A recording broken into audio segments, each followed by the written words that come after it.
रोजमर्रा की जरूरतों को पूरा करने के लिए पैसे की जरूरत होती है। आज हर कोई पैसे के पीछे भाग रहा है। पैसे के बिना जीवन जीना आसान नहीं, इसे भारत में ही बनाया जाता है।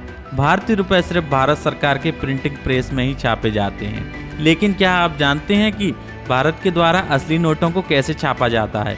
इसकी छपाई और इसको छापते वक्त किस खास इंक का प्रयोग किया जाता है, जो कि नकली नोट छापने वाले लोगों के पास नहीं होती है, और इसी वजह से ही असली और नकली नोटों की पहचान हो जाती है। अगर आप भी जानना चाहते हैं नोटों की छपाई का पूरा प्रोसेस, तो हमारे साथ वीडियो के अंत तक बने रहिएगा, क्योंकि यहाँ हम आपको इन नोटों की प्रिंटिंग का पूरा प्रोसेस पूरे डिटेल में बताने वाले हैं। नोटों की छपाई के लिए भारत में कुल 4 प्रिंटिंग प्रेस बनाए गए हैं, जो कि देवास, मैसूर, नासिक और पश्चिम बंगाल के सलबोनी में नोट छापने का काम करते हैं। भारत सरकार नोट को बनाने में एक खास तरह की इंक का इस्तेमाल करती है, जिसे स्विट्जरलैंड की कंपनी बनाती है। यह कंपनी भारत के अलावा भी कई देशों में इसका निर्यात करती है। अलग अलग नोट की छपाई के लिए अलग अलग इंक का यूज किया जाता है। इन नोट्स को छापने के लिए जिस पेपर का इस्तेमाल किया जाता है, उसके लिए एक मिल भारत के होशंगाबाद में है, जहां पर नोट्स और स्टाम्प के पेपर तैयार किए जाते हैं। लेकिन आरबीआई अधिकारियों के मुताबिक अभी भी भारतीय मुद्रा के 80% नोट विदेश से आने वाले पेपर पर ही छपते हैं। उसके लिए पेपर यूके, जापान और जर्मनी से ही मंगवाया जाता है, तब जाकर भारत में नोट छपने का काम शुरू हो पाता है।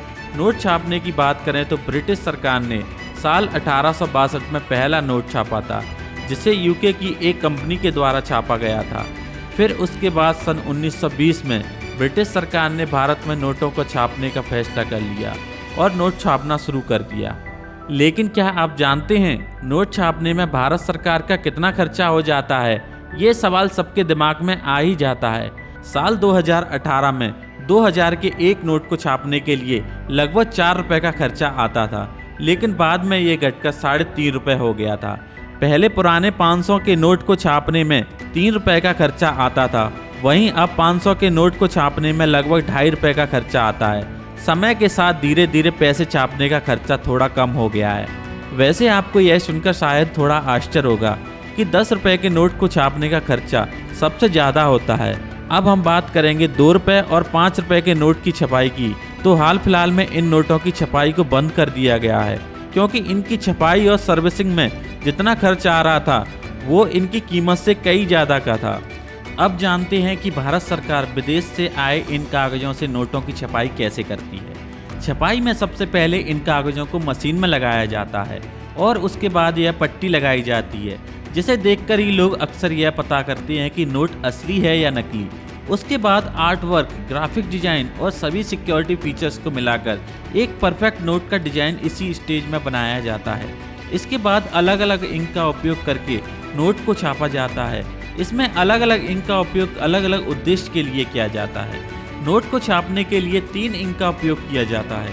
सबसे पहली इंक आती है इंटेग्रेलियो इंक, जिसका उपयोग गांधी जी की मुस्कुराती हुई तस्वीर को बनाने के लिए किया जाता है। उसके बाद आती है फ्लोरोसेंट इंक, जिससे नोटों पर वे यूनिक नंबर छापे जाते हैं, जिनकी मदद से नोटों को ट्रैक भी किया जाता है। तीसरी और आखिरी इंक ऑप्टिकल वेरिएबल इंक, जिससे नोट को और अधिक प्रमाणिक बनाया जाता है। इसे कलर शिफ्टिंग इंक भी कहा जाता है। इस इंक से नोट में लिखे हुए अक्षर अपना रंग बदलते हैं। जब हम नोट को सीधा रखते हैं तो 500 का लिखा हुआ हरा दिखाई देता है, और जब हम उसे एक कोण पर पकड़ते हैं तो वह नीले रंग का दिखाई देता है। नोट प्रिंट होने के बाद एक आधुनिक मशीन की मदद से इन नोटों को एक आकार में काटा जाता है और फिर इन्हें गड्डियों में पैक करके रिजर्व बैंक के अलग अलग ऑफिसों में भेज दिया जाता है। तो दोस्तों, आज भी इस देश में नोटों की छपाई को लेकर किसी के पास पूरी जानकारी नहीं है, और अगर हो भी जाती है तो वह किसी काम की भी नहीं है, क्योंकि रिजर्व बैंक कुछ ही दिनों में अपने पूरे प्रिंटिंग प्रोसेस को बदलता रहता है। हमें उम्मीद है कि इस जानकारी से आपको असली और नकली नोटों के बीच का अंतर और नोट कैसे छपते हैं यह समझ में आ गया होगा। अब नोटों की छपाई में एक बात जो इम्पोर्टेंट है, क्या कोई भी देश जितना चाहे उतने नोटों की छपाई कर सकता है? तो ऐसा बिल्कुल भी नहीं। इसे सरकार जीडीपी और विकास दर के हिसाब से ही तय करती है कि नए नोट प्रिंट किए जाने चाहिए या फिर नहीं। साथ ही एक बार में कितने नोट छापे जाने चाहिए, यह भी देखना और तय करना आरबीआई का ही काम होता है। सबसे पहले यह चेक किया जाता है कि देश के पास कितना मिनिमम रिजर्व है। उसके बाद ही नोटों की छपाई का काम शुरू किया जाता है।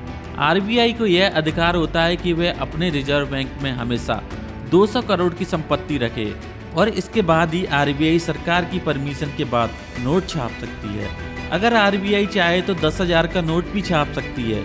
इसके लिए वह बिल्कुल स्वतंत्र है, पर 10,000 से बड़ा नोट नहीं छाप सकती। इसके लिए आरबीआई को भारत सरकार की परमिशन लेनी होती है।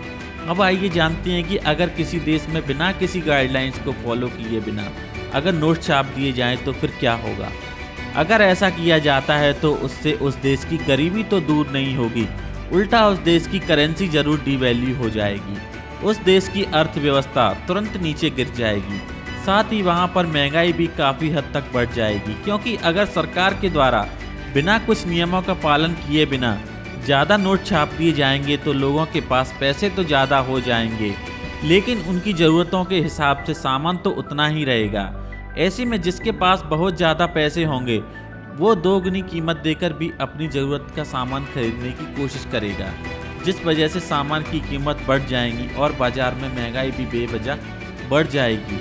और यही वजह है कि किसी भी देश में सरकार कुछ ज़रूरी मूल्यों के आधार पर ही करेंसी नोट्स को छापने का काम करती है। तो अगर आप भी अब तक ऐसा सोचते थे कि कोई भी देश जितना चाहे उतनी नोटों की छपाई करके अपने देश की गरीबी को दूर कर सकता है, तो ऐसा बिल्कुल भी नहीं। तो उम्मीद है कि नोट की छपाई से लेकर उससे जुड़ी हुई छोटी बड़ी जानकारियाँ आपको पता चल गई होंगी। अगर वीडियो पसंद आई हो तो इसे लाइक करके अपने फ्रेंड्स और फैमिली के साथ शेयर करना ना भूलें। आज की इस वीडियो में इतना ही। मिलेंगे आपसे अगली वीडियो में फिर एक नए टॉपिक के साथ। तब तक के लिए नमस्कार।